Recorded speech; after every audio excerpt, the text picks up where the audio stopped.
Let me wait for some people to join in before I start chit-chatting it up. Hello, everybody. I'm just gonna give it 2 seconds. See who feels called to join. Hi.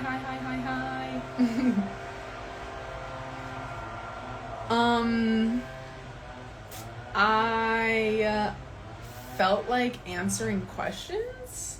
So if you have questions, if you need help, I am here to be of service today. Anything you need, any questions you're confused about your body on, please ask. I'm happy to answer. I have no agenda for this, so please guide the conversation. If you need coaching, if you need help, if you need guidance, if you need advice, if you need recommendations, suggestions, we can chat all about it. All right, do you think blended foods are easier to digest? Yes, I do think blended foods are easier to digest. Now, technically, all food should be easy to digest if us as humans stopped rushing through our chewing. If we properly chewed our food, 50 bites, right? 50 chews per bite. If we actually did that, then our food turns to mush in our mouth. We have salivary enzymes, we have our teeth. These are both chemical and mechanical forces that help to break down food starting in our mouth. And if our food truly turns to mush in our mouth, then it absorbs very easily in the body. Now, most of us aren't doing that. Most of us are rushing through our food, are not chewing adequately, are not chewing enough, are not allowing our saliva to actually do that chemical breakdown of food starting in our mouths. So we're swallowing whole food particles that then we're relying on the stomach acid, the enzymes further downstream, and we're relying on our stomach, which is soft tissue, to churn and try to break down solid food particles that could have otherwise been chomped down and broken up by our teeth, right? This is the first mechanical function. These are very hard. These can rip things apart. If we're relying on the stomach the soft tissue of the stomach to just flip some food around in there and break it down and churn it down that way, we could have made it easier for our stomach with our teeth. So yes, blended food is easier to digest because there's already that mechanical breakdown happening in a blender. Some people will do a blended food fast. That's an option. A blended food fast for like a day at a time, 2 days at a time, 3 days at a time, to take pressure off digestion and allow a higher volume of food to absorb more easily.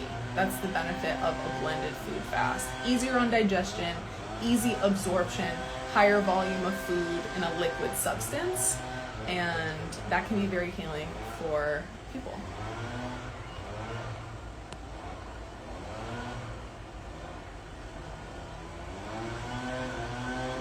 Any natural remedies or suggestions to reverse liver fibrosis? Castor oil packs is a great one.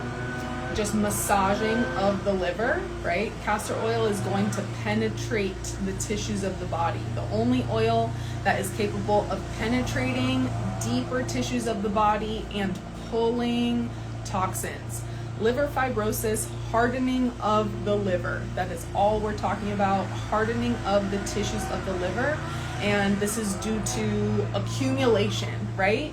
Any sort of accumulation can start to calcify, can start to harden. And whenever that happens, we need to soften it up and break it down and remove that accumulation. You know, I always talk about the medical diagnoses and the diagnoses names that they offer out there. If we really look at the reality of what is happening, right? What is happening is the liver is hardened, there's calcification, there's accumulation. What is the opposite of that? Softening, flow, removing, flushing, cleansing. So castor oil packs is going to be a really easy one. Very easy, very effective. You can also do coffee enemas. That's supportive. I told you, massage over the abdomen. We have liver herbs. Any of the root herbs are very helpful for the liver. Burdock root, yellow dock root, dandelion root, those root herbs. The thing with root herbs though, if you are on medications, usually the root herbs do have some sort of contraindication, so that is something you always need to check. I don't know you, I don't know your body, we always need to check for root herbs if you're on meds. Removing oil from the diet, this is huge, okay? Removing oil, removing synthetic supplements, these are huge. These are both contributing to accumulation, okay? Oil can accumulate in the body, right? If anyone tests for high triglycerides, or there can be oil, high fat accumulated in the blood, high fat starts to accumulate on the liver. Processed sugar actually is stored as fat on the liver, so this also contributes to an accumulation, okay? Removing oil, removing sugar, liver herbs, castor oil packs, massage, coffee enemas, remove synthetic supplements. Anything synthetic is foreign to the body, and the liver is responsible for processing anything foreign out, whether it be a medication, whether it be a chemical, some sort of toxin, a synthetic supplement, which is technically, you know, a vitamin or mineral that matches the naturally occurring vitamin or mineral, but it's made in a lab, so it's still a little off, and nature recognizes nature, real recognizes real, and when it's a little off, the body does not assimilate and absorb that 100%. It is not going to be truly healing when it's a synthetic. And therefore it ends up being an accumulation because the body's going to try to kick it out. What oil is that? Any oils, I'm talking about any oils, are going to affect the liver when you have chronic disease. Now, raw oil, like raw olive oil on top of a salad, is always going to be better. Cooked oils start to manipulate the chemical composition of the oil and makes it more overwhelming and stressful for the liver to try to break down that chemically altered fat. It already is a lot of work for the liver to try to secrete enough bile to break down so much fat, because oil is very, very concentrated fat, right?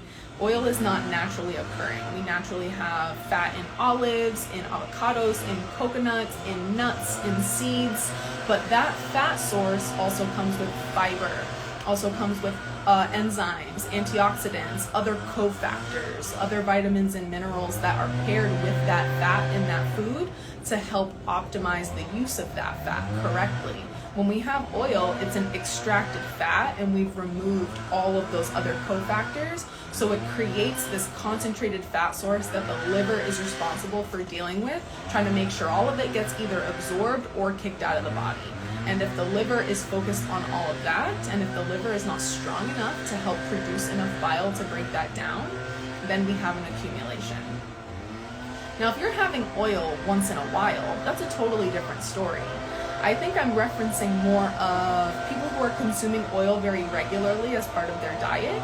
Most of the clients that come to me and they haven't understood this concept of oil yet are sauteing most of their meals cooked in oil, are baking everything in the oven using oil, right? This is a constant oil drip into the body, breakfast, lunch, and dinner. And that's when we start to see a breakdown of the liver and overwhelm of the liver, too much concentrated fat accumulating in the body. Once in a while is very different. The body can process that stuff out. You have it once, you take what you need, you kick out the rest. It's when we're consuming over and over. We're hitting the body over and over. The body doesn't get a chance to clean house and then, handle that next hit of whatever you've put in your body. It just doesn't get a chance to do that.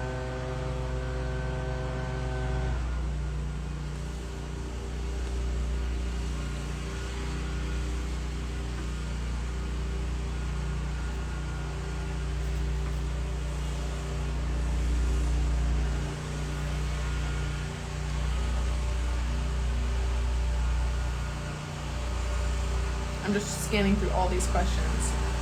Because we're talking about oil right now, doesn't olive oil have lots of antioxidants? Yeah, I was just talking about olive oil. Olive oil is used in a Mediterranean diet.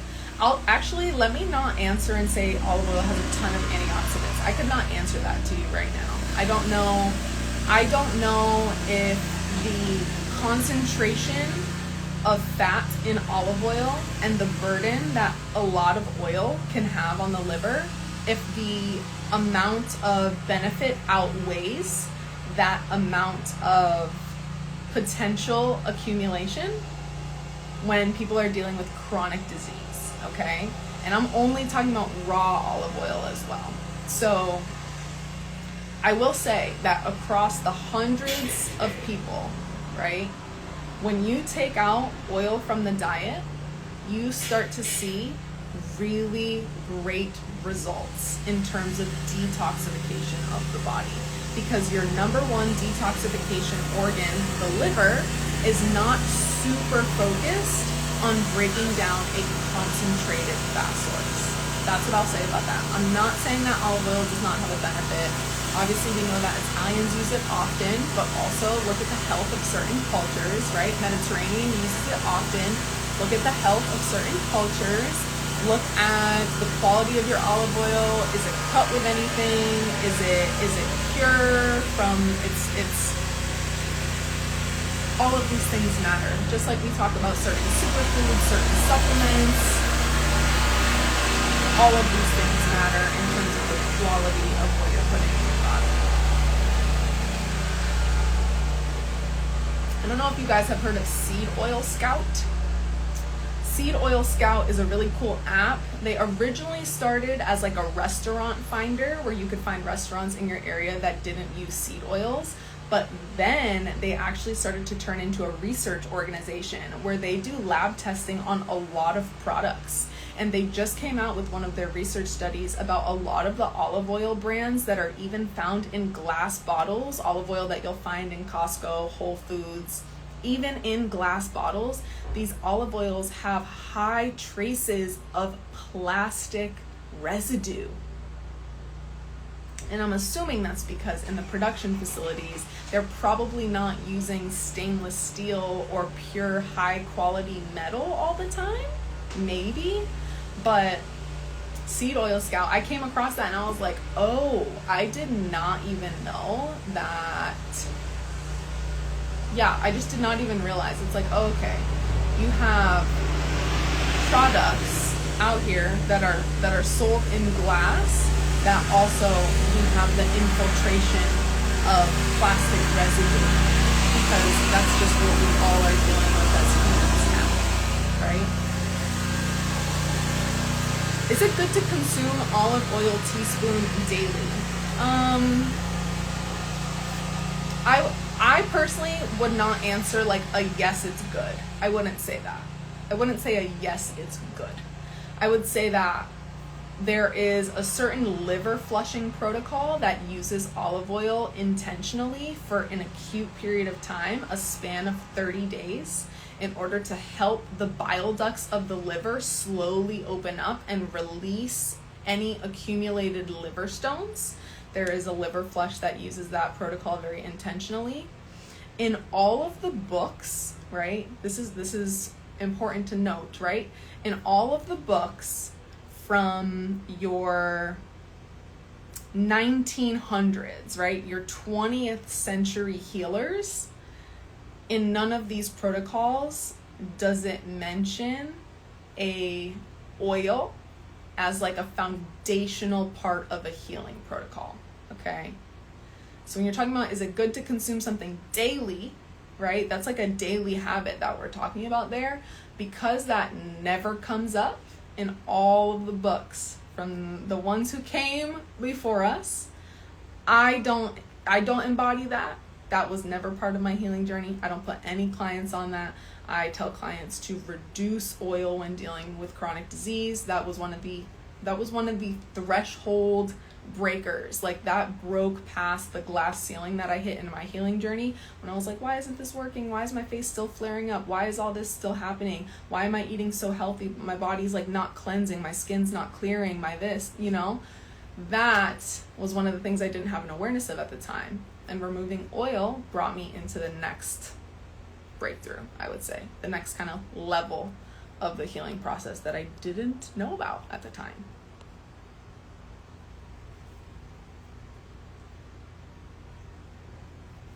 I've heard of Dr. Gundry's olive oil. Yes. I heard about that like a couple of years ago. Yeah, people ask me about that stuff often, but because I don't use them, it's like, because I don't use them and I've seen incredible results without it, it's kind of like, that kind of just shows like, oh, is it necessary? You know, is it necessary? When people are being shown daily olive oil this, daily whatever. I've seen that there's results without it, right? There's incredible results without it. There's an incredible breakthrough in detoxification without oils.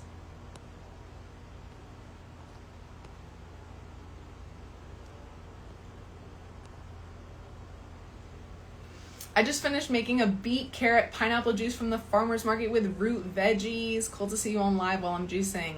Hi, Priscilla. Glad you're here.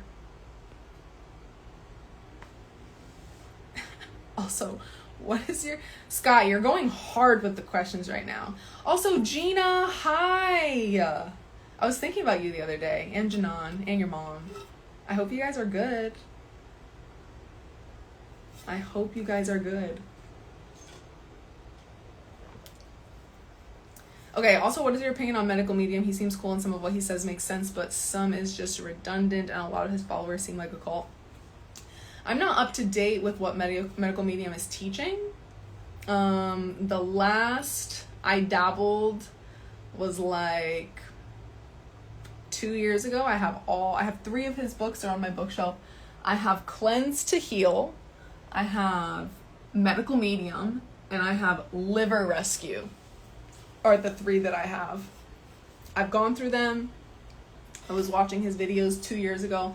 I'm not up to date with what he's teaching now. I see some of his emails coming across my thing. However, he definitely teaches lower oil. He definitely teaches lower oil. I think he actually teaches no fat or like super low fat, which I don't think applies to women's bodies.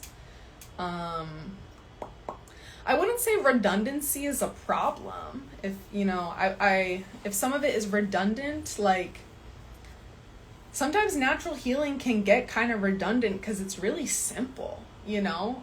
The only reason why natural healing gets complicated is because our modern society has complicated our health challenges. Chemicals have complicated our health challenges and our path to healing.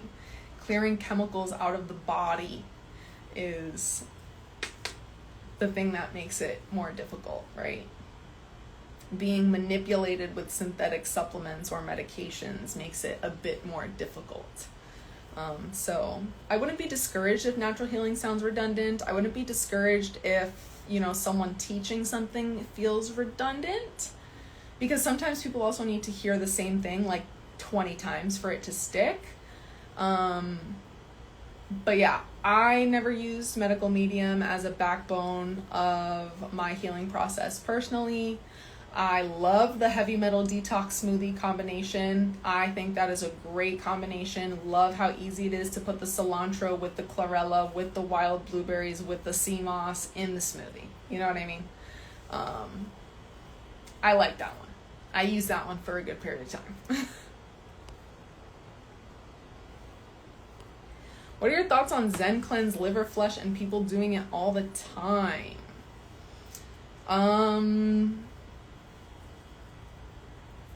Why are people doing it all the time? I have not done the Zen Cleanse Liver Flush. I've done the Zen Cleanse Mucoid Plaque flush. I think the liver flush is a 7-day protocol instead of the like 2-day mucoid plaque protocol that it is.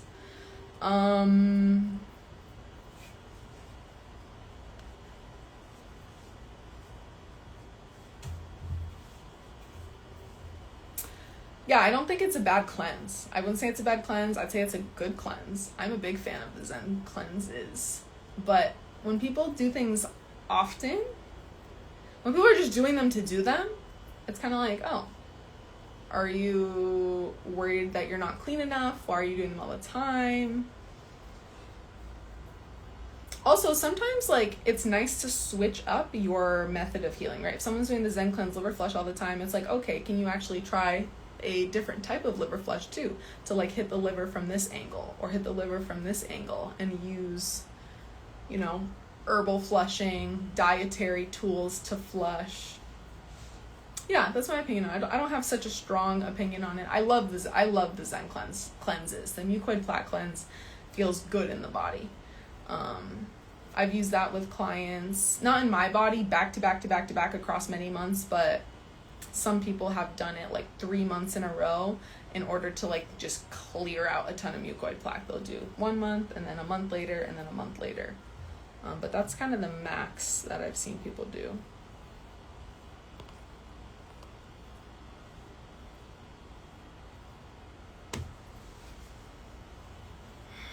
My autistic son's nervous system has recently been stressed out, which is causing a bunch of gut issues and a lot of trapped gas and constipation and bloating. What are your suggestions to get him past this? Okay.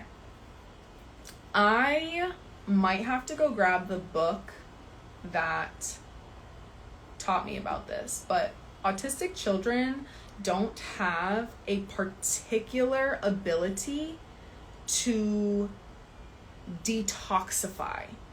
I don't get me on the physiology of this, because I know this physiology quite surface level, but I know that bathing, a certain bath, I'm gonna have to get the book for you guys in a second. There's a certain bath to have autistic children do often that will help their detoxification and help pull out of the body. I'm not sure which metal or which mineral it is. Let me be right back.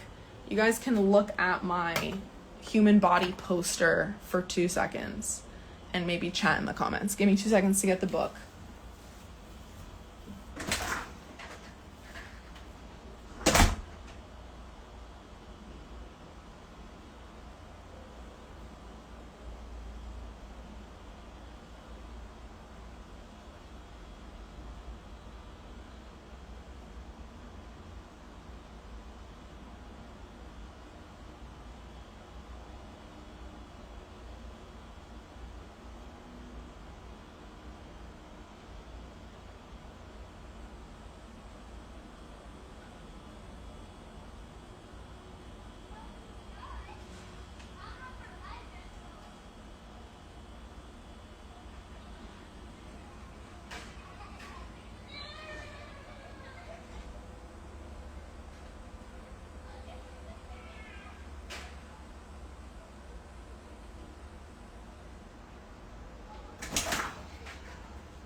I'm back, y'all. Okay. I just looked in the index of the 2 books that I could have sworn it was in, but this one doesn't have an index, and I know I've learned about it recently, and the only course that I've gone through recently had these 2 books in it. Dr. Christopher, Herbal Home Healthcare, and Herbs to the Rescue by Kurt King. I think it's in this one. They just don't have autism in the appendix or in the index. Let me see if I can find it quickly. If I scan through, I doubt it. I learned about it recently enough. Also, I can point you to her name on Instagram is 3 Sprout Holistic. Her name is Nicole. You spell out the word 3, THREE, 3 Sprout Holistic. And her husband is a doctor. They have an autistic son, and they do all natural treatment with their son. They have incredible content publicly about it.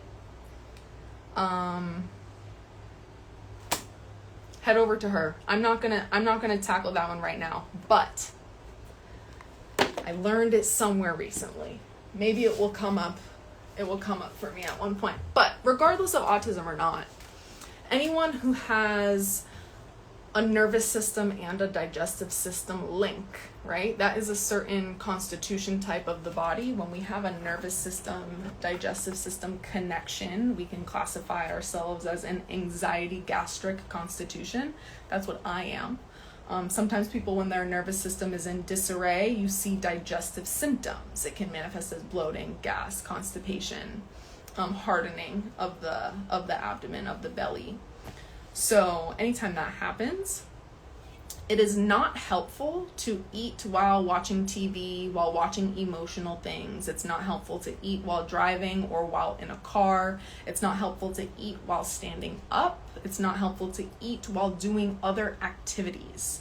The nervous system needs to be focused, grounded, rested, and intentional about the food that is coming in order for the digestive system to feel at ease enough to give full digestive strength.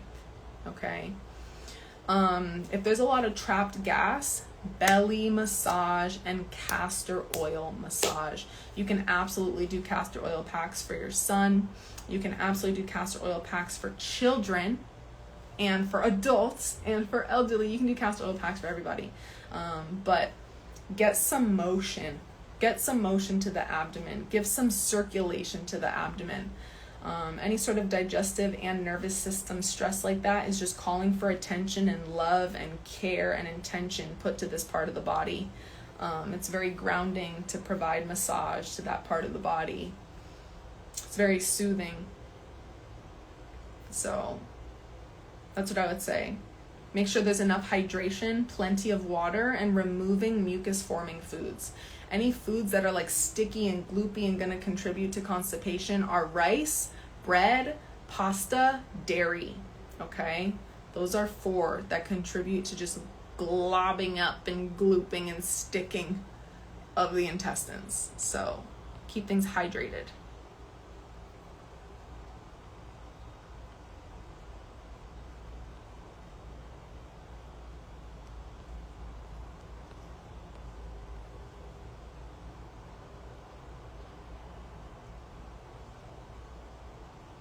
Do you have any tips on shrinking ovarian cysts? I've been taking oregano oil and I don't have cramps before my period as much. I think it's helping. Yeah, so shrinking ovarian cysts, anytime you have a cyst or a fibroid or a tumor or a cyst anywhere, this is all the same thing. So if anyone, I'm saying, if you have nodules, cysts, tumors, polyps, fibroids, cystic acne, someone asked about chronic cystic acne earlier, or swollen lymph nodes, any like nodule, ball, cystic, bubble type of symptoms is all the same root cause, okay? There's accumulation of waste in the body, specifically the lymphatic system, that is now being encapsulated by your own body's tissues in attempts for your body to try to protect you from that accumulated waste free floating throughout the body and causing more harm elsewhere. It's trying to take a chunk of waste and section it off and prevent it from harming you and having downstream effects. Whenever someone cuts a cyst out of the body, whenever a doctor cuts a cyst out of the body and you cut it open, it's this like sludgy material. It smells awful. It's, it smells like trash. That's what it is. It's waste encapsulated in your tissues. So if you have ovarian cysts or fibroids, right? We're talking about the reproductive region, the abdominal region specifically. We need to get the accumulation specifically. You have stagnancy of that lower abdomen area. Stagnancy and accumulation right there. That's where it's manifesting for you. Circulation to this area. You know how I said earlier how natural healing is really simple and it might sound redundant? Here we are. This is like, it's so much more simple than anyone can fathom when they're not, in the thick of it, right? Looking the outside in, people have such a hard time trusting natural healing, but here we are. It might sound redundant, but I'm so serious. Exactly what I said about the constipation remedy and the liver remedies earlier is what also needs to happen for clearing cysts, okay? So castor oil packs across the reproductive region, castor oil massage over the womb, give yourself a womb massage, get circulation and blood flow to this area. Now, particularly people who have ovarian cysts or fibroids or reproductive imbalance and they are constipated or they also have digestive problems, we need to remedy the digestive problems in order to remedy the reproductive problems because these two systems sit back to back on each other in the body. Most of us have leaky gut. This is unfortunate. The gut lining breaks down with synthetic chemicals, supplements, medications, parasites, bacterial imbalance, fungal imbalance, too much yeast, like the gut lining breaks down. When the gut lining breaks down, any sort of waste that is not fully eliminated from the body can actually seep through that broken down tissue, that tissue that gets really thin. It can seep into the rest of the body, and the most nearby system of the body to the digestive system is our reproductive system. They are directly right on top of each other in the body.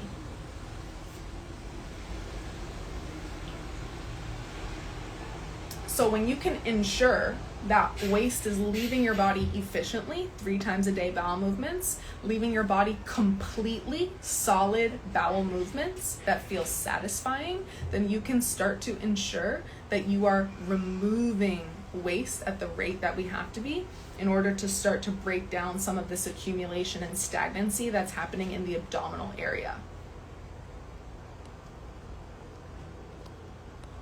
Removing mucus-forming foods.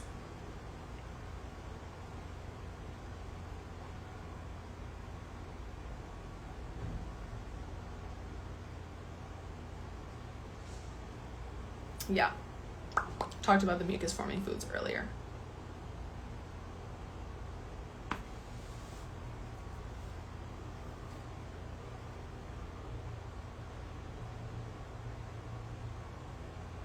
Hey Sky, just to let you know, I would definitely, before you recommend people spending a ton of money like that, I would encourage you to talk to people that have actually gone through that program. Because if you haven't heard people who have actually gone through that program, or if you haven't seen, the kind of damage control that has to happen coming out of that program, then I would just be mindful of recommending things that are super expensive like that. Especially if you don't have the details of like what those protocols are specifically,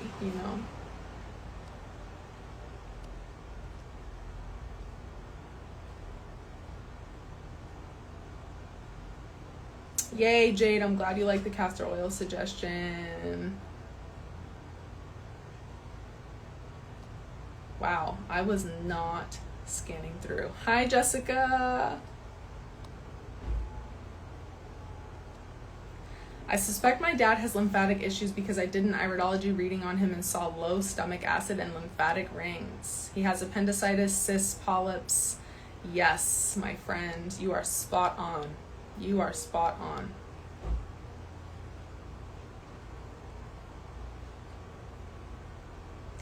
Kristen.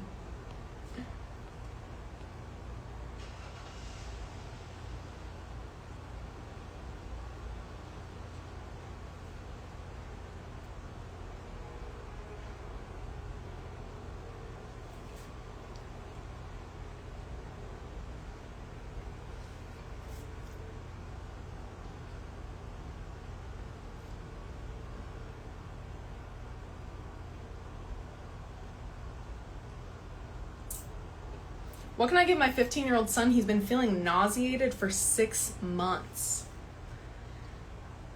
Do you know why? Do you suspect anything why he may be feeling nauseated?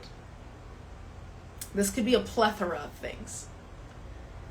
Could be too much chemical exposure, could be fatigue of the adrenal glands, breakdown of the adrenal glands, could be lack of nervous system communication, could be lack of blood flow circulation, could be lack of movement, right? That younger generation has a definite lack of movement.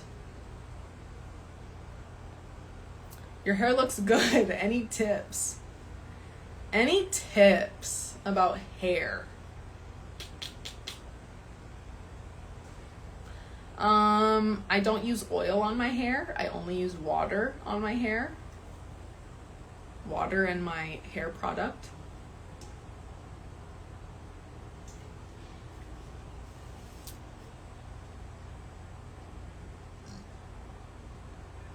I take care of my internal body. I take a lot of herbs. Can I help you specifically? If you have something you notice about your hair, can I like guide that a little better? I'm happy to.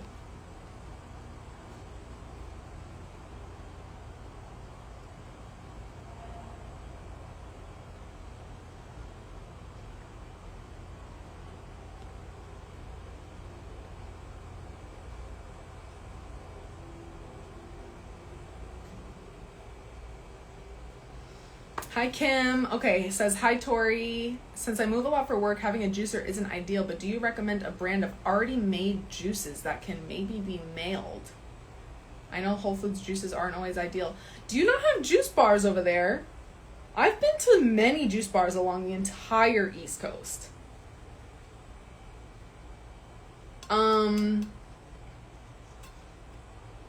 Honestly, what I would say, anyone who's on the move a lot for work and doesn't have time to do juices, I would grab some sort of like dehydrated powders, right?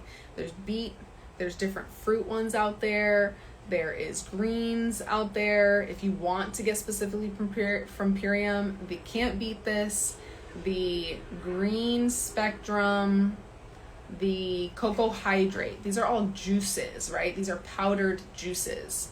You can even get celery powders out there and do celery juices that way. I would say relying on juice bars often gets expensive for sure. Mailing juices. Do I know a company that mails cold pressed non-pasteurized juices? I don't have one. If anyone has a company of mailing non-pasteurized cold pressed juices, I would love to partner with you. Because if people need that, then people should know about it. And if you do that, people should know about it. Is it okay to eat popcorn? So fun fact, I was one of the people that had an addiction to popcorn. And if you didn't know this, popcorn is the number one like addictive snack food for the people of the United States.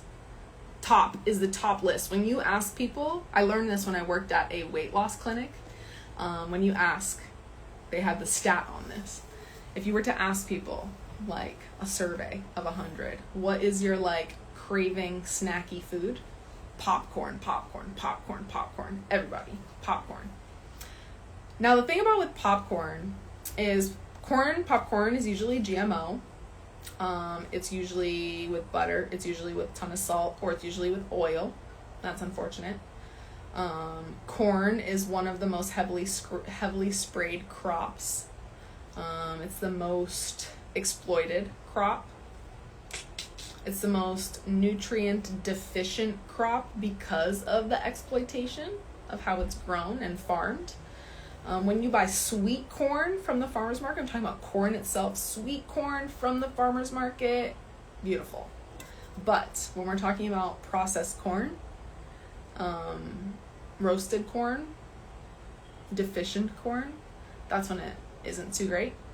Now, people who have a ton of popcorn, unfortunately, it actually contributes to diverticulitis. So, if people are chronically eating popcorn and chronically having digestive issues, then those are linked together. I definitely occasionally, not anymore. My craving cheat used to be the lesser evil popcorn, but I've actually been able to like halt that. It definitely had a grip on me, but I have successfully removed the lesser evil popcorn grip over me. But I would blow through a whole bag in a sitting, and you definitely can feel the digestive symptoms after something like that. You can definitely feel the kind of like slow moving or like hardening of the abdomen after eating a lot. But if you eat a little bit at a time and less often, then the body can go, the body can move through this stuff, The body's very resilient. All right, let me go through the body. Someone said questions about love, self-love, ? Yeah, my friend, what are your specific questions? Please ask. Please ask. Thoughts on chronic acne. Oh, do I have thoughts on chronic acne? I actually just gave I posted an entire YouTube video about my thoughts on chronic acne and my history with chronic acne and how I cleared chronic acne and my current skin routine in order to maintain clear skin after chronic acne. If you really want to hear it all in depth, you can go to my YouTube. A lot of my videos also address chronic acne or talk about chronic acne, so I don't want to, beat a dead horse.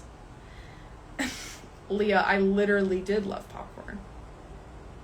I have Hashimoto's, so I assume that the reason my hair is thinning in the front doesn't grow. Ah, my friend. So yeah, let's talk about the Hashimoto. I am going to pull out this book again quickly. Let us read a little bit about the thyroid. The reason why is because I just love how this stuff is worded. This is my favorite book. Actually, technically, my favorite book is his other book called Herbal Legacy of Healthcare, but this is the protocol book. So, the thyroid.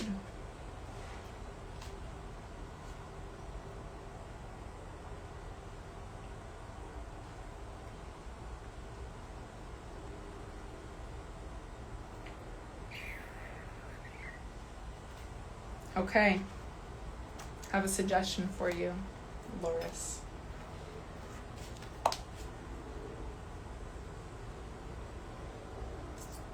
Here we go. I'm going to read this. This herbal formula works by cleansing and nourishing the glands and lymph organs of the body. Now, I am going to recommend this as a fomentation, or a poultice is another word for that.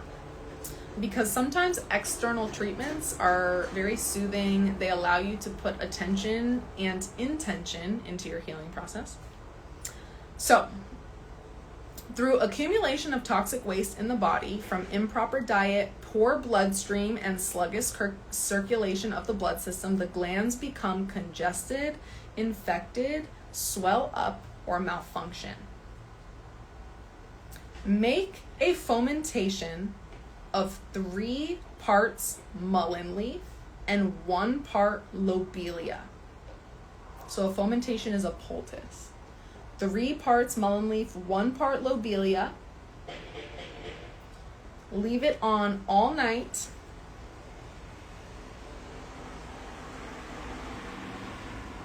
Over the thyroid. In addition, drink a cup of this tea 2 or 3 times a day. 3 part mullein, 1 part lobelia. Tea and fomentation. You can look up how to make a fomentation. I will say that. Let's get some research and autonomous education happening up in here. How to make a poultice or how to make a fomentation. Whatever you want to do. You can use either of those words. It's also a great remedy for mastitis.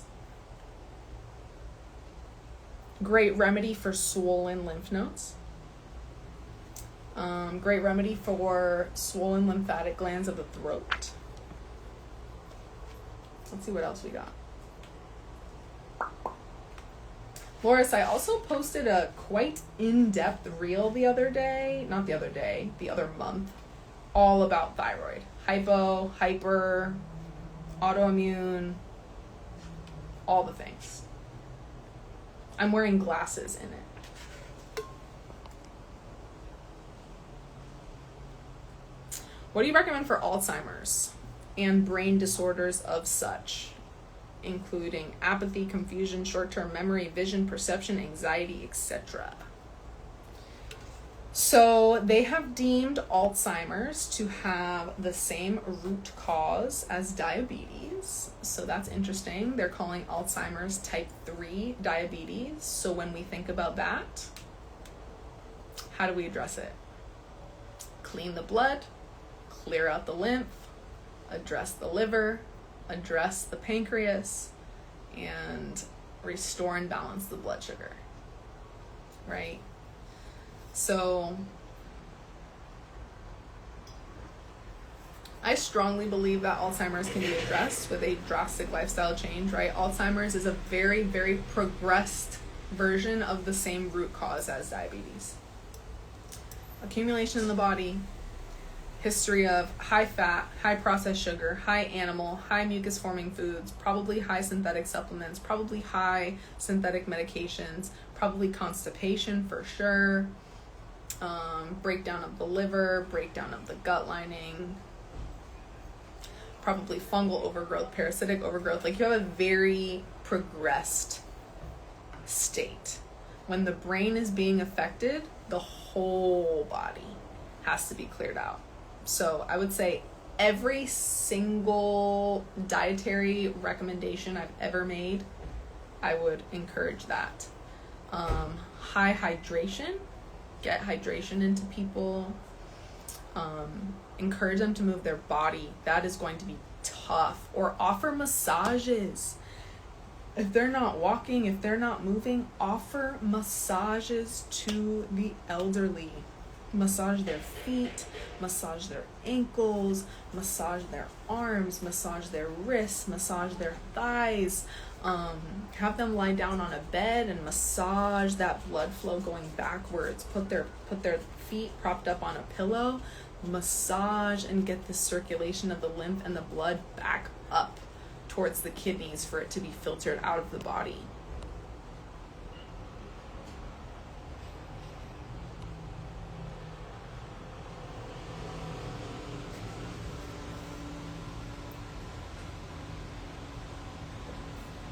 You know what's kind of interesting? Leah, you just reminded me of this.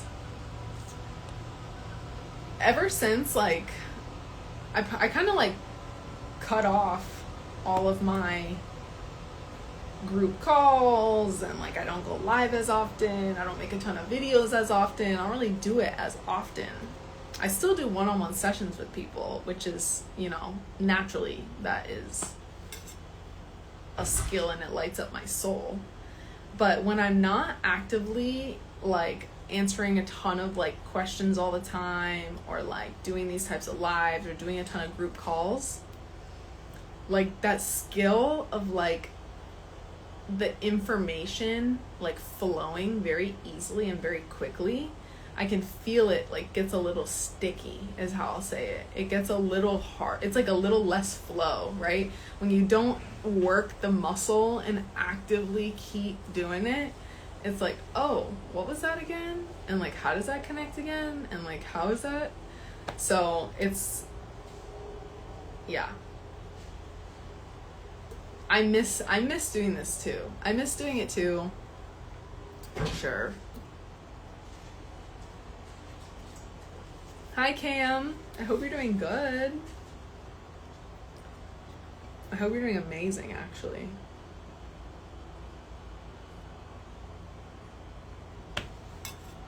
I actually saw the photo of us from... Where did we go? Dominican Republic? On the log. We were on a log on a beach. It was a cute pic. All right, y'all, I'm here for more questions. Feel free, throw any other topic out there. Oh, what is the book again? What book is this? Yes, everybody. Highly recommend. Highly, highly, highly, highly, highly, highly, like super duper highly recommend this book. Herbal Home Healthcare by Dr. Christopher. He's not alive anymore, but the connection that I feel to the way that he talks and the way that he explains and the confidence that I feel in these protocols, it's like no other. I love it. I feel like I can tackle anything. And this one too, Herbs to the Rescue. This is an herbal first aid. Poison ivy, bug bites, snake bites, hypothermia, pneumonia. Crazy. Oh, I have a, right here, quick directions for you, Loris, on how to do the fomentation. Are you ready? There's fomentation and a poultice. Technically, they're different. I will give you instructions for both. So you guys, when I was talking about the fomentation for Loris and the thyroid, the external herbal treatment that you can also do it on swollen glands, swollen lymph nodes. You can do it on mastitis, any sort of infection in terms of like glandular infection, like mastitis, right? So fomentation and a poultice. So a fomentation, take a piece of natural cloth, cotton, wool, etc. Dip into a warm decoction. A decoction is a brewed herbal tea, okay? Dip into a warm decoction or warm infusion. Wring it out just enough so it isn't dripping wet. Place over the desired area and secure. Okay? Technically, they do say you can secure it with a plastic overlay on top of that natural cloth. They say that to keep in the heat. I don't like the idea of any plastic anywhere on me for a long period of time, but I understand why they're talking about it as the outermost layer outside of your natural cloth to keep in warmth. That's a fomentation. The way that it's different from a poultice, so a fomentation is when you create the decoction or the infusion, you soak your cloth in that, you wring it out, and then you have just like a liquid soaked cloth, versus a poultice.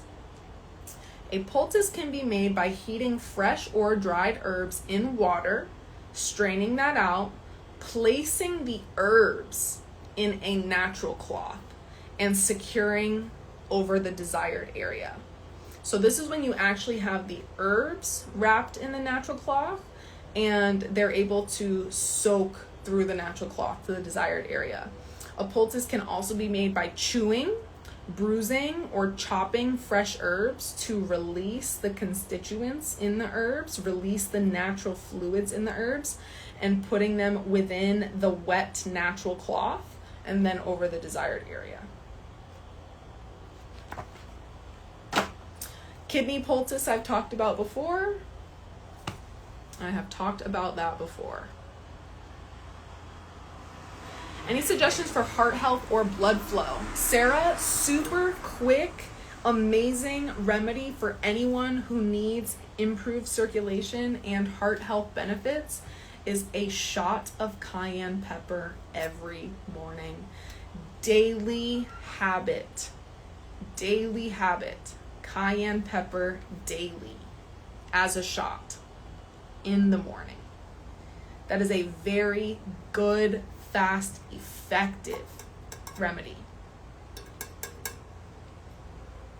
What else we got for heart health? Movement, self-massage. All the root herbs are blood supporting herbs as well.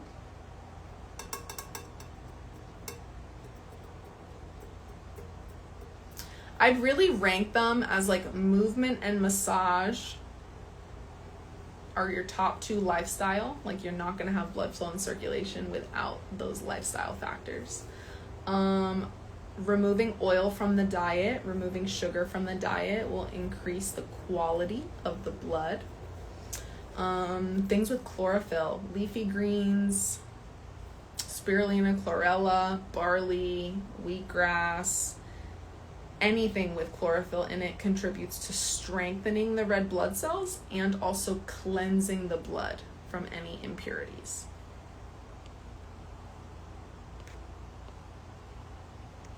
Any thoughts on vibration plates for lymphatic drainage? I have kidney issues, but other than kidney pain, I do feel good. I just don't want to do more harm than good. So I have a client who relied on vibration plates a little too much as her lymphatic drainage. I'm not saying they don't help, but when you replace lifestyle lymphatic movement or lymphatic drainage for a vibration plate, you do not see adequate effects. It's just not enough. Because with a vibration plate, what is not happening is you're not having something called venous return. Okay, so let me explain what that is.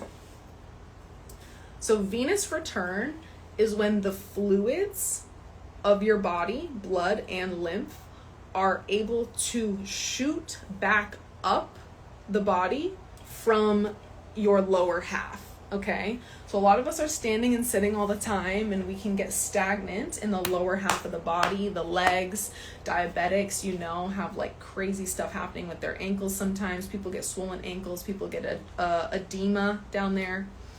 This is a lack of venous return. And so a vibration plate, it does not help the return of lymph and blood back up the legs, back up the body, because the way that venous return happens successfully is the contraction of your muscles, the contraction of the calf muscle particular. Think about how big all of our calf muscles are, right? That is a very significant muscle in the leg. We don't have muscles on the front of our shins like that. We have a muscle on the back of our calf, and that muscle right there is the muscle that contracts every time we walk, that is responsible for shooting that fluid back up the rest of the body, okay? So venous return does not happen with a vibration plate because the calf muscle is not contracting. Movement is the one thing that is going to get you a natural venous return for lymphatic drainage. And self-massage or putting your legs up against a wall, anything that's actually going to help the flow of fluid back from pooling at the lower half of the body.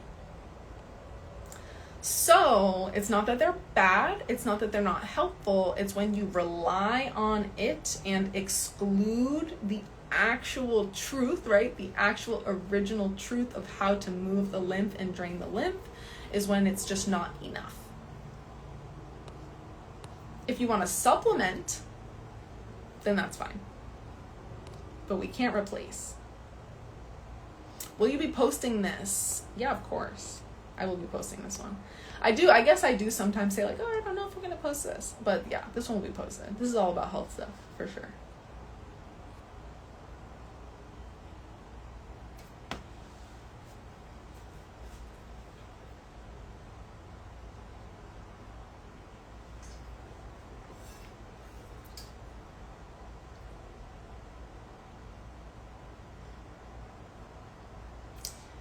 I made it to the end of my chat. Does anyone have more questions here? I'll chill and drink some water for a second. Oh, look at that. The calf muscle. See how big that is right there? Right there. Right there. That's the one that's responsible for venous return. Is bilberry herb good for circulation? Yes, yes, yes, yes. It's also very good for the eyes. Anything that's good for circulation and good for the blood is also good for the eyes. Yes, yes, yes, yes, yes. Also, let me look at one other thing.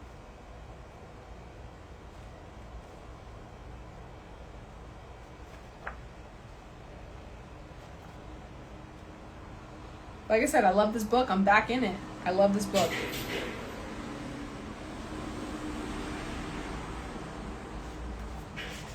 Bilberry eye formula. Look at that.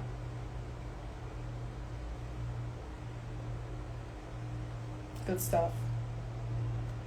Oh, it doesn't tell me the actual combination. It might just be bilberry.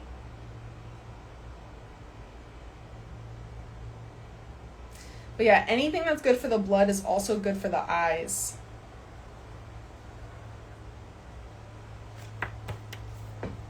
Is cooked food bad? Is it better dehydrated? No, who is telling you that cooked food is bad? Who is telling you that cooked food is bad?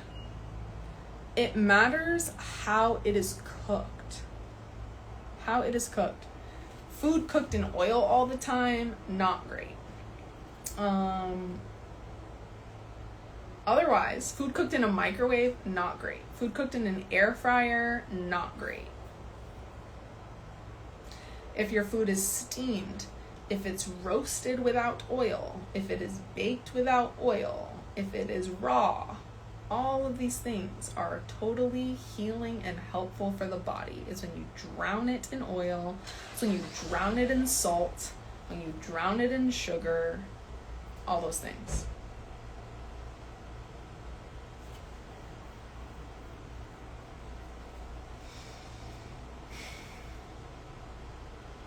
I wouldn't say food is better dehydrated. I would say that, like, then you're kind of just talking about, like, raw food versus cooked food, right? Cooked food can be easier on digestion for a lot of people. Cooked food can actually allow some more bioavailable nutrients, particularly like carrots, for example. Carrots, when you steam them, it allows the nutrients to be more bioavailable to the body, right? And carrots are much easier to break down in the body when they are steamed like that. With raw foods, if you chew them and actually utilize these, we started this conversation today with chewing, the power of chewing. If you actually chew your food and it becomes a mush in your mouth, then it will be easy on digestion, and raw food is very beneficial. The deal with raw food is you do have all of your constituents. You have enzymes, antioxidants. Those two components are not altered in any way. Cooking can alter certain foods. Actually, from Dr. Christopher, I learned that it is especially not great to cook spinach. Not great to cook spinach. Raw spinach, perfect. Cooked spinach does something to it. Manipulates the chemical compounds in the spinach. That is not the best, in the best way. So yeah, raw food, cooked food. I would say that if somebody wants to heal their body from chronic disease, the ratio would be helpful to lean higher raw than cooked. And I'm not saying like an 80-20 ratio even. I'm saying like a 60-40 ratio is also okay. Leaning higher raw than cooked, that is okay. You can heal your body while still consuming cooked food. And by cooked food, I'm emphasizing steamed, lightly baked, no oils, not salt, no sugar, you know.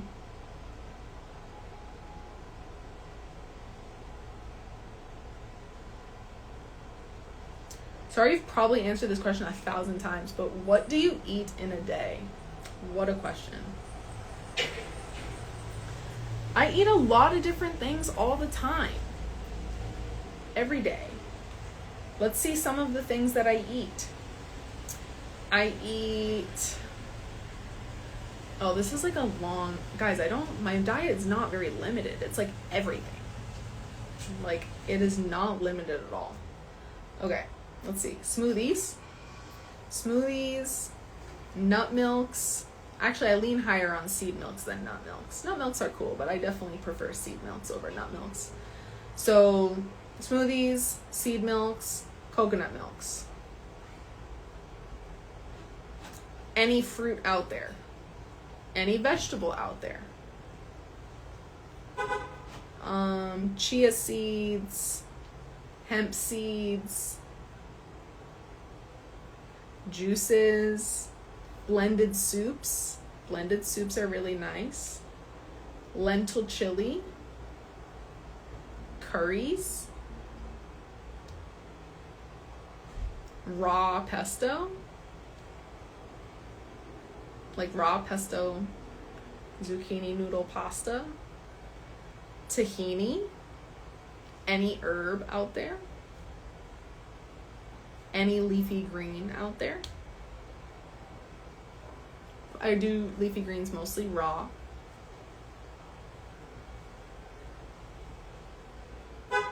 I do pumfu.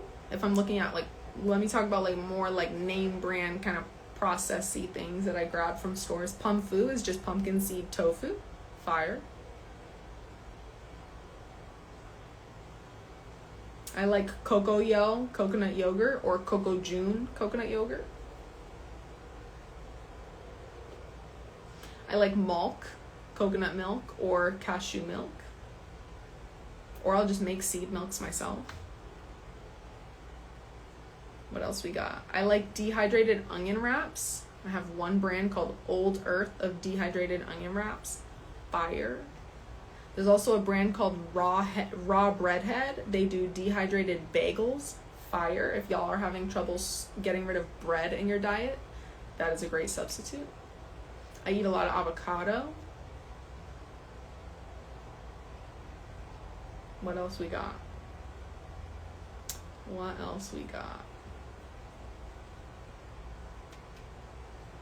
I just went shopping today. Yeah, I already told you. Every fruit out there, every vegetable out there, every herb out there. Oh, veggie pastas. Like, there's a couple brands of pasta that you'll find that are like cauliflower flour, lentil flour, pea flour, zucchini flour. Like, those types of pastas are great. Love them. Love them, love them, love them. All of the pastas that I get, nothing has like binders in them. So for example, Banza is the chickpea pasta that everyone usually goes to because it's the most mainstream one. But that has binders in it that I don't like. So I don't even get brands like that. Yeah, pastas would have no binders. Oh, I don't eat a lot of dried fruit. But I wouldn't say dried fruit is bad. No. Seaweeds. Yep. Dulce. I don't really snack on seaweeds anymore. The only type of thing that's like seaweedy that I'll snack on is Gopal's like seed jerky, I think they're called. It's pretty much like a sunflower seed blend wrapped up in a seaweed and looks like a jerky. It's kind of dope. So I'll do that. Sweet potato. I love sweet potato. I'll do sweet potato. I don't really do white potato too often, but definitely sweet potato. What else do I do for sauces? Tahini is really one of the only sauces that I do. I'll make a salad dressing, like apple cider vinegar, lemon, and honey. I do eat honey. I like that combo. Or like lemon and maple syrup is a nice combo. I might eat coconut aminos sometimes if I'm going to do like an Asian type of thing. I'll do like a tahini coconut amino sauce, and I'll make some raw sushi. So you'll have the seaweed, like Sarah just mentioned, the seaweed with avocado, carrot slices, cucumber slices. Sometimes I'll put hemp seeds in that to replicate rice. Sometimes I'll do quinoa in it, actually.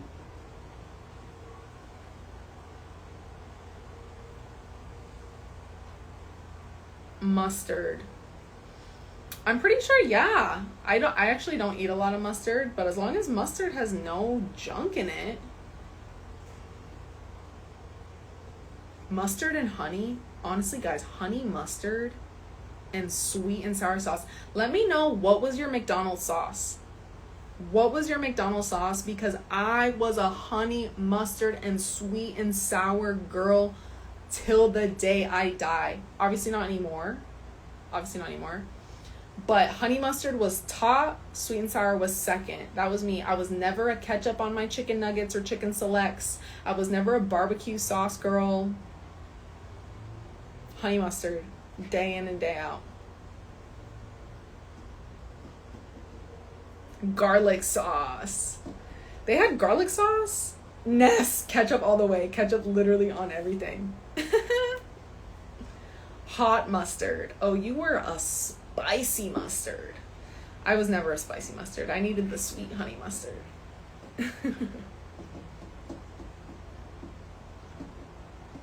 What else did they have?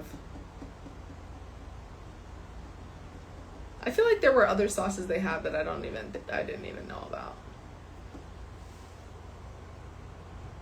Hey Tori, where do you shop at?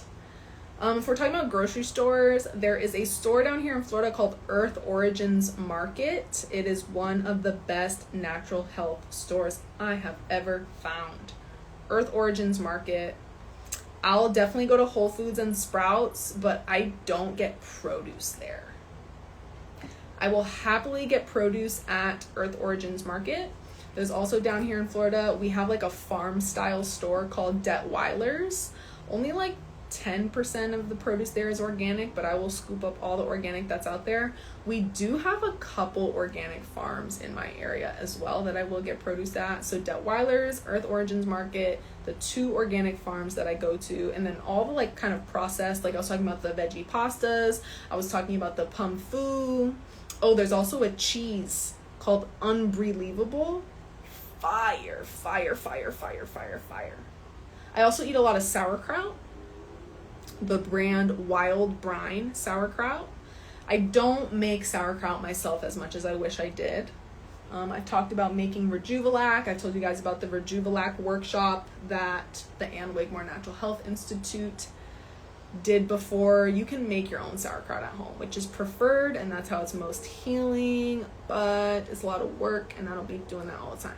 So the Wild Brine sauerkraut is where I go to grab some sauerkraut. I do sauerkraut on kind of a lot. I'll do sauerkraut on like eggs and an omelet. I do eat eggs. I'll do sauerkraut on a salad. I'll do sauerkraut with like any dehydrated wraps or like dehydrated crackers that I have.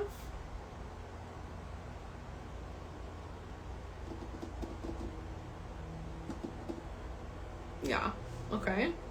So Earth Origins Market, Detweiler's, Whole Foods, and Sprouts for like the pastas and the things like that. No produce from Whole Foods. Barely produce from Sprouts. Aldi, organic, I'm cool with that. Walmart, organic, I'm cool with that. I get a lot of my juicing produce from Walmart and Aldi. I'll get like the bulk from there. Costco, organic, the bulk, I'm okay with juicing from that as well. Costco, organic frozen fruit. That is my frozen fruit preference. What do you think about lumps in the body being a parasite, egg sac, or home? Great question. Yeah, I would say that. I don't know if I would necessarily say all the time it's like a parasite sac, but I would definitely say if you're experiencing tumors and like cysts and stuff, parasitic action is definitely going to be at that site, because parasites are breaking down and feeding on waste. That's what they do. Parasites thrive off of waste. So anytime you have a tumor, anytime you have a cyst, you likely will have parasitic action flocking to it, because parasites are decomposers. And if you have a sack of waste in the body, it's going to call on the decomposers, right? That's why parasites end up being present in the body. That's why overgrowth of bacteria happens. That's why overgrowth of fungus happens, because when you either have like accumulation of dead flesh, accumulation of just toxins and chemicals and waste, then these decomposers are called on. They are demanded by the environment of the body, and they are allowed to thrive because they are needed, right? So really the overgrowth of these organisms is technically a protective mechanism for the environment of your body, but they become out of balance and contribute to disease when the internal environment just continues to stay in that perpetual state of accumulation. They just approved appeal for the organic produce. Not sure how you feel about that. How do you think I feel about that? They are bugging. They are bugging, and this is getting ridiculous, and it's getting creepy, and it's getting sketchy, and if y'all don't have your farms in your local area found yet, you should.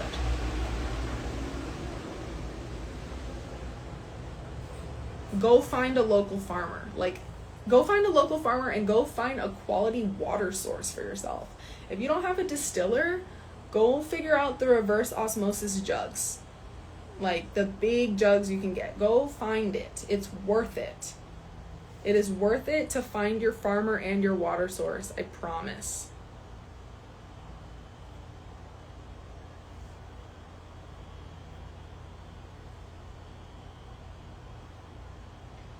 If you're in West Coast Florida, you can hit me up.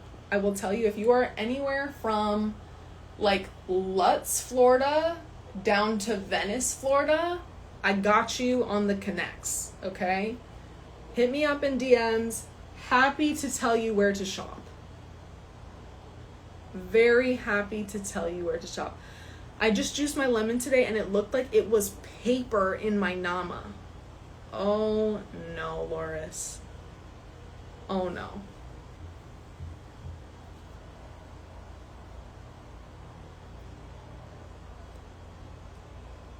Guys. So, I don't know how much I'm gonna say, how much I can say, but I feel like it's going to be more important for people who care about their livelihood, people who care about their ability to cultivate grassroots community. We will probably have to stay connected off of the internet, or at least off of social media. I don't know if y'all feel the energy, feel the spiritual energy of the world lately, but things kind of feel like they're getting to the end. Kinda. Things feel a little interesting. Things feel a little different. So,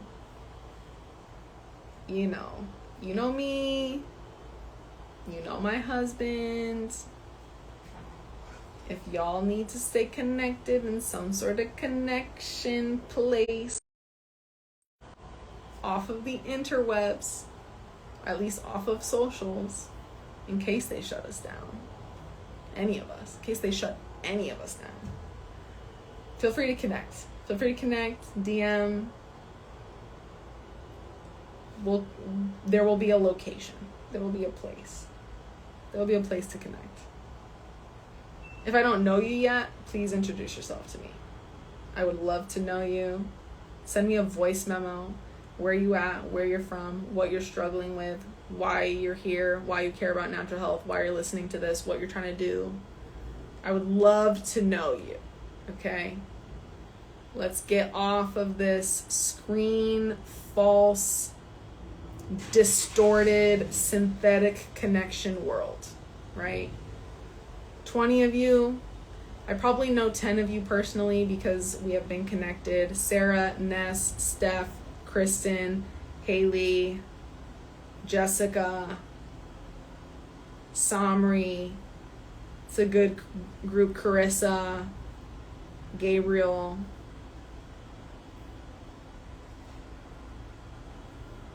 Kim. It's a good chunk that I know already, but I don't know the rest of you. Send it in my DMs. Oh, Nafisa, if this is you, Nafisa, send it to my DMs on IG. DMs on IG. Carissa, girl, I hope you're doing good. I saw your name earlier up. Hi. Tori, if you're using reverse osmosis, what to use for minerals? So with distilled water, with reverse osmosis, it has been too long, Carissa.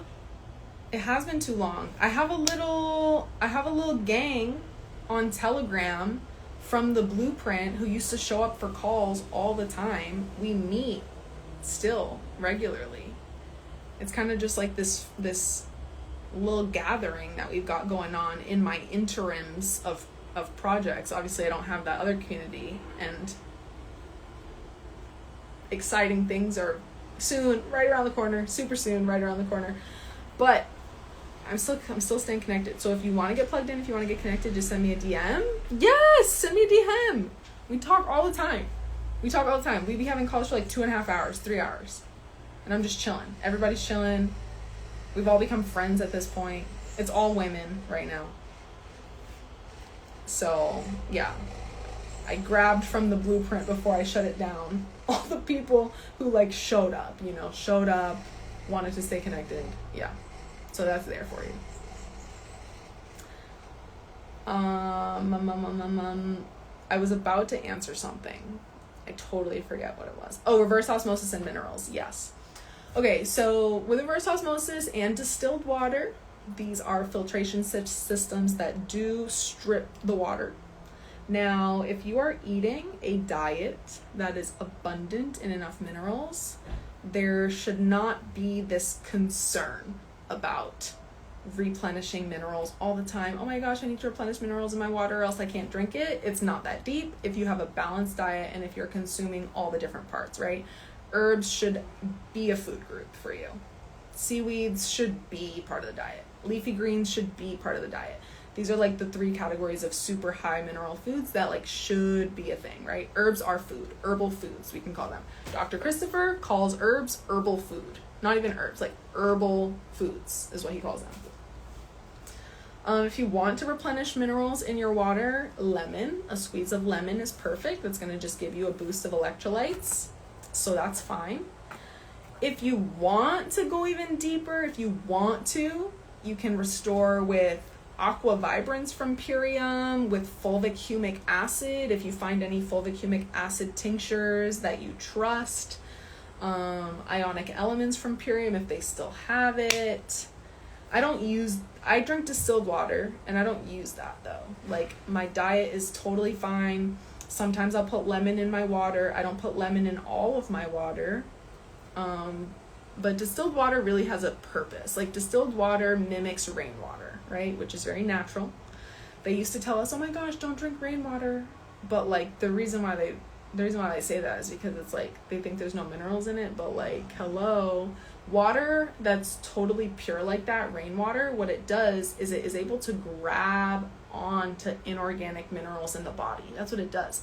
Distilled water and reverse osmosis water do not strip minerals that your body's actively using and requiring. It pulls and binds onto toxins and inorganic minerals. Anything in the body that's synthetic or anything in the body that's not being utilized, it is like its own flushing system when you use distilled water. So I wouldn't be overly concerned. Add some lemon water. I don't use sea salt personally. If you want to do maybe a little bit of salt, I hear benefits from men. Men feel really good off of a little bit of sea salt in water occasionally. I've heard that from multiple men. Actually, they feel very hydrated, especially men who work out often. So, hi, my name is Niso Marley. It's my first time, but I've been following you guys since 5 months ago. Saw you guys from the Netherlands, from Nether. Yeah, Netherlands. Hi, Niso.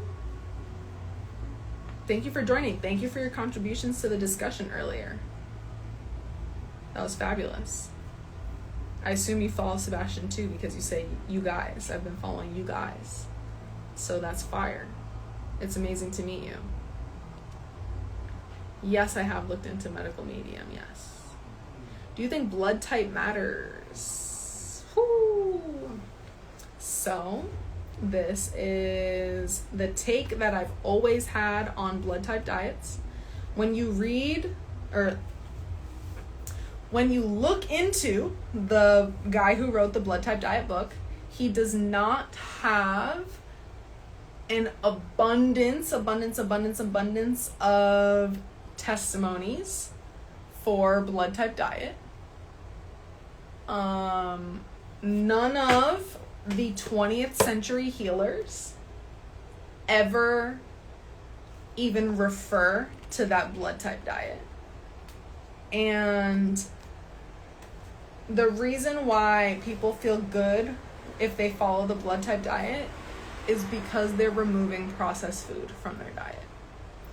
I would not say that eating watermelon for A blood type, for like A blood type, but not for O blood type. Like O blood type can have watermelon. You know what I'm saying? It's like, it gets very specific and it just feels super trendy. And I do not know a single blood type diet practitioner. I do not know a single one of my peers in the world of natural healing that uses blood type diet as a legit modality. And most of us, or almost all of us, have the same consensus that the blood type diet is kind of just this thing that caught a trend, right? Very similar to carnivore diet. No of the OGs and nobody who actually is a practitioner in the field uses that stuff as a foundational healing approach. Thank you, Niso, for the words. Thank you so much. That is great encouragement. Thank you. We appreciate it. We're trying. We're trying.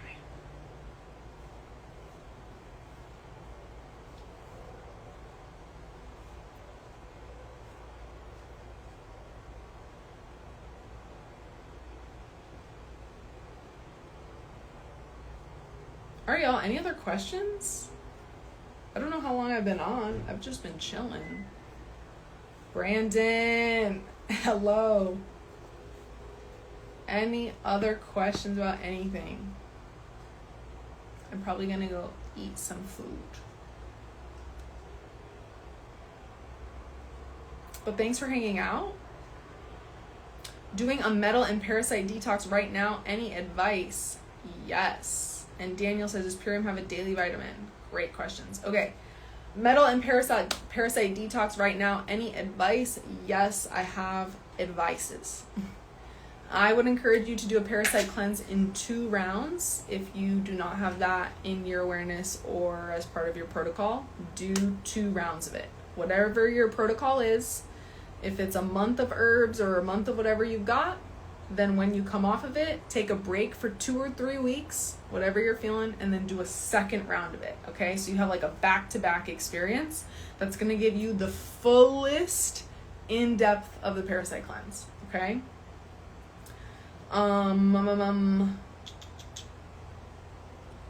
Does Purium have a daily vitamin? Yeah, the spirulina is a daily vitamin. The wheatgrass is a daily vitamin. I would say just like herbal teas, if you want to have an herbal tea as your daily vitamin, that's like doable, right? Nettle, red raspberry, alfalfa, horsetail, oat straw. Like that combination is like a beautiful daily vitamin. I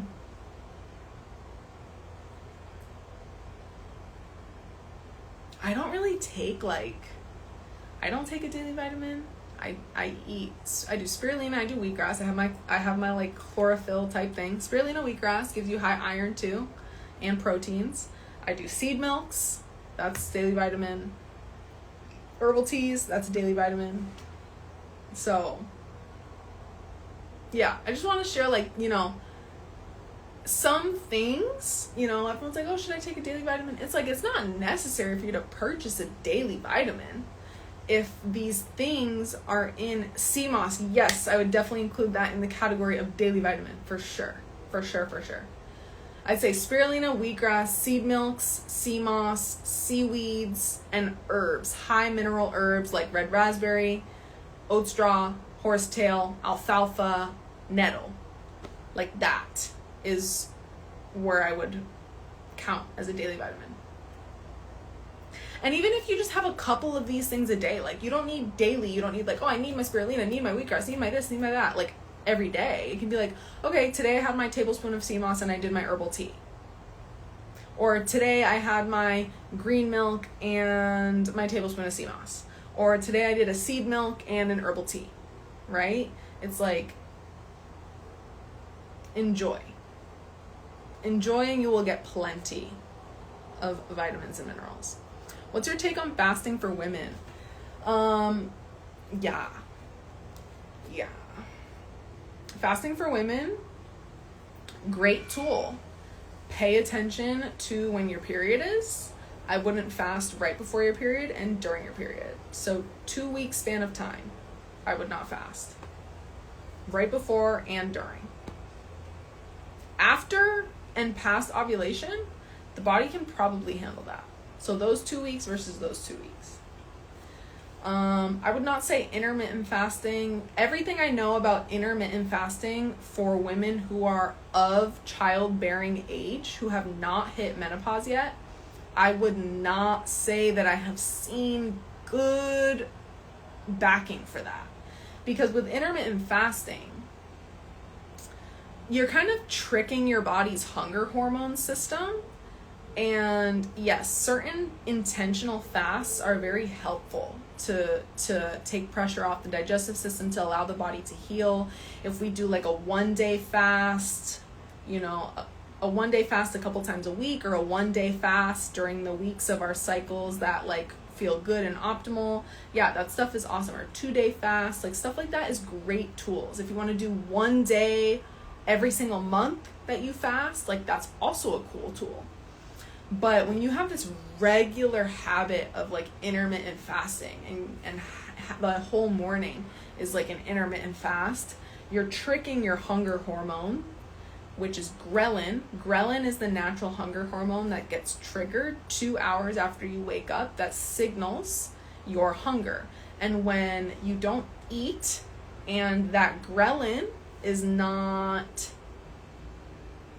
soothed, I will say, or is not, nourished or told that it can go away because you ate, the body goes into fight or flight when the ghrelin hormone signal is not satisfied. Okay? And so, women of childbearing age interrupting a natural hormone cycle when you could do it in a different way and use fasting as like an intentional tool, like that. I just haven't seen anything that childbearing age is beneficial for an intermittent fast like that. Tori, I have a ball in the palm of my hand. I looked it up and it says it's a cyst. What can I do to get rid of it?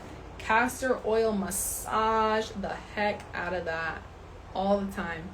Just touch it, move it around. Shot of cayenne pepper is cool. Red clover tea is cool. Nettle tea is cool. Dandelion root is cool.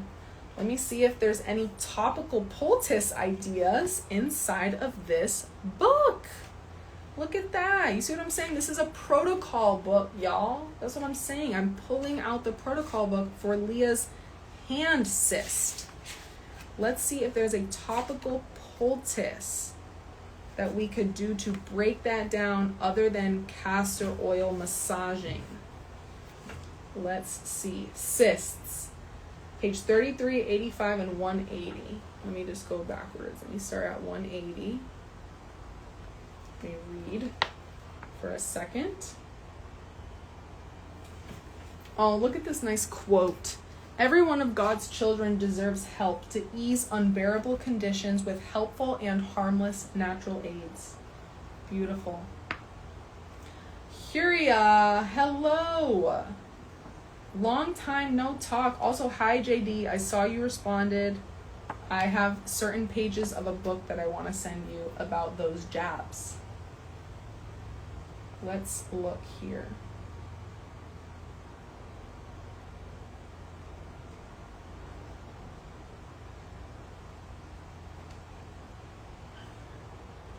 Page 180, 85, and 33.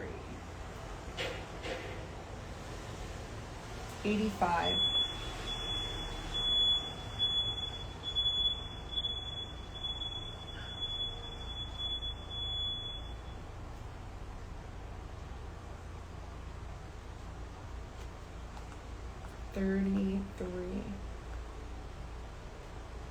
I'm surprised there's not a section that just is titled cyst. I might have to check tumor. Let me check tumor quickly.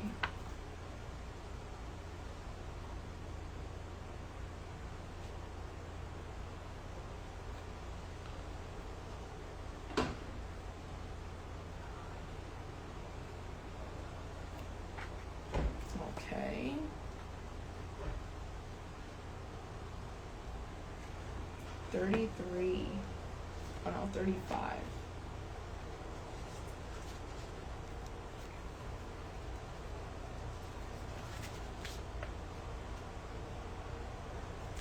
Bloodstream formula, blood purifying, burdock root, red clover.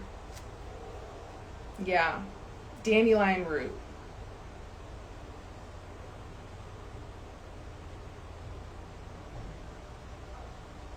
I bet the lobelia, the mullein lobelia poultice would be helpful as well. At least the lobelia poultice.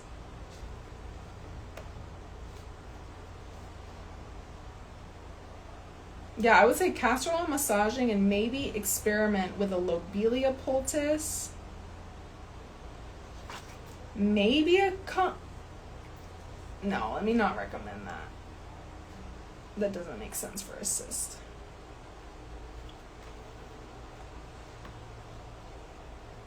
All right. Let me see this. Red raspberry leaf tea or blessed thistle every day. Those are good options too. You don't have to do all of these things either, right? You don't have to do all of these things. But these are like options for sure. The lymphatic tissue can be supported with the mullein and lobelia fomentation and tea. I like that. Okay.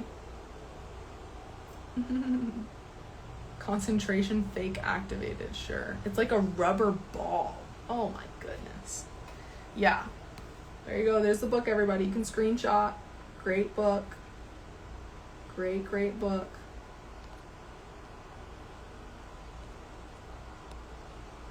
Amazing book.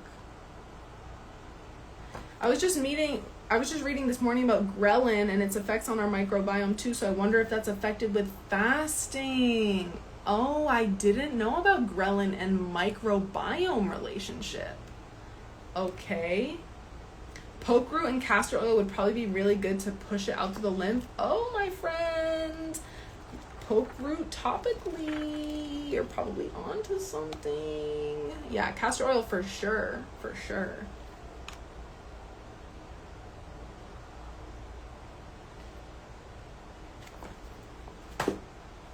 Yeah, I'm trying to think of what else is like pulling. What can pull up and out?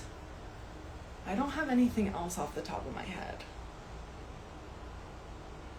Yeah, detox for yeah, anything that's going to help the liver, like the liver, the lymph, kidneys, those teas that I mentioned, red clover, dandelion root, burdock root, the root herbs help the liver, the root herbs help clean the blood.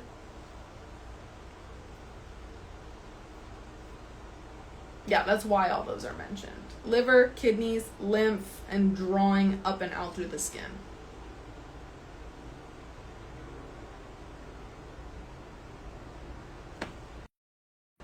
I'm on 10% battery. Ooh, potato poultice from Barbara O'Neill. She recommends for things like slivers and foreign stuff in the body. I'm curious. That to me feels like more of an accumulation than something foreign to be pulled out. I'm not sure the mechanism of action of how a potato poultice works. I don't know. But maybe. Barbara O'Neill, good resource for that. In addition to Dr. Christopher, great resource as well.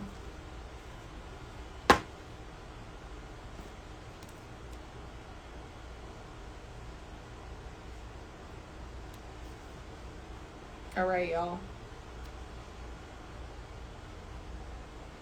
I'm getting hungry. I feel like I answered most of the questions here. This was great. Thank you for contributing questions. Please, if I haven't met you, send me a voice memo in my DMs.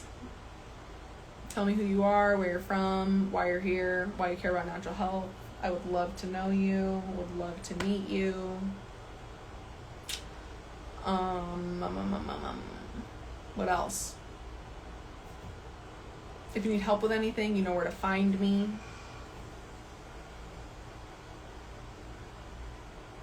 If you need any resources, I have resources up and down my bio, free resources, courses, whatever you want to know is also there. My whole Instagram page, YouTube, all the content has a lot of things there for you. The book is called Herbal Home Healthcare by Dr. John Christopher.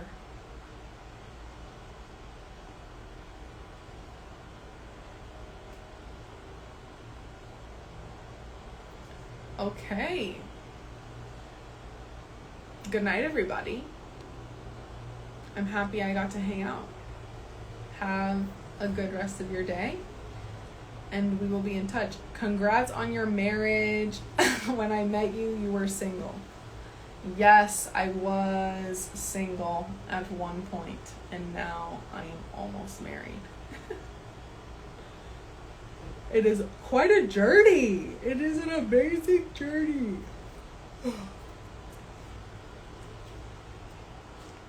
It is the best journey ever. It's exciting.